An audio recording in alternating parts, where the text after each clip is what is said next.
قربانی کے تعلق سے ایک بڑا اہم مسئلہ ہمارے سامنے آیا کہ ایک غریب آدمی نے قربانی کا جانور خریدا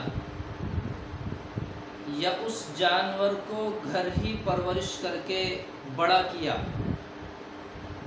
اب قربانی کے دنوں میں قربانی سے کچھ پہلے اس جانور نے بچہ جنا ہے۔ اب اس شخص کے لیے کیا حکم ہے؟ اس جانور کے بچے کو بھی قربان کرے، صدقہ کرے یا اپنے مصرف میں خرچ کرے؟ بڑا اہم اور پیچیدہ مسئلہ ہے کہ ایک غریب آدمی ہے تو اس کے لیے کیا حکم ہے۔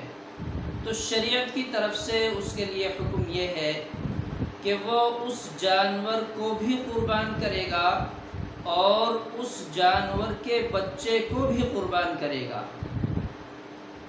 کیونکہ اس نے اس جانور کو خریدنے کے بعد یا پال پوس کے اس کی پرورش کرنے کے بعد اس نے منت یہ مانی ہے کہ میں اس کو قربان کروں گا۔